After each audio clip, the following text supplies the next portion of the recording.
Bienvenidos a un nuevo video. Hoy les voy a enseñar los fidget spinners. Unboxing de un fidget spinner.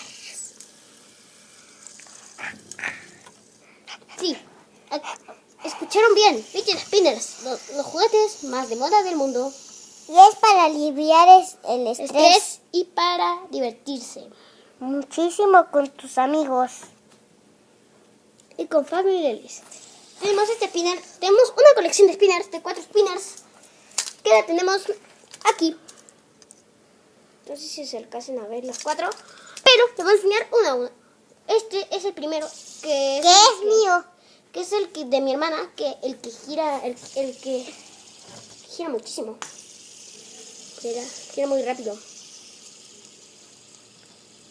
No gira tanto. Así de rápido gira. Tenemos este brilla. Que es como láser girando. También tiene este brillo, que es lo mismo, pero verde. Sí, es un láser girando verde. Es verde ahora.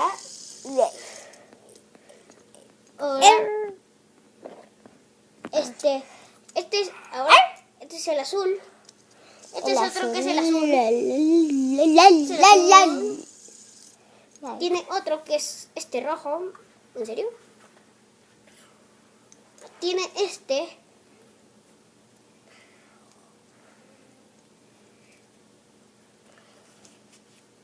Tiene este. Este sería todo este spinner. Ahora vamos con el otro spinner, que sería este, que es el que más gira, según yo. Sigue girando. Y sigue. Y sigue. Y sigue. Y sigue. Ok. Este spinner es azul, que es mágico. Brilla si hay una luz entre él. Y por último este spinner, ¿Que también es mío? Y por último este spinner, que tiene dos diferentes brillos, que es el primero, el segundo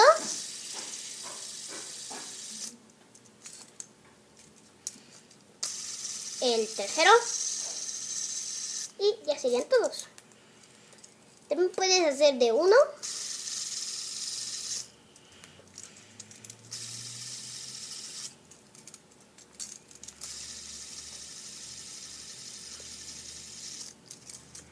También se puede con este spinner.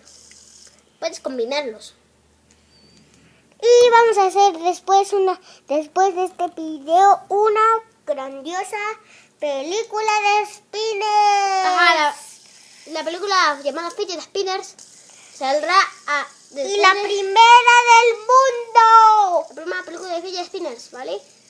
Sigue girando y podemos ya tengo una máscara de trucos que son fáciles de hacer, como ejemplo el de la rodilla, o el del dedo, es el más fácil, Y espero que les haya gustado este video. No se olviden suscribir a la meta de 100 suscriptores. Nos espera. Adiós.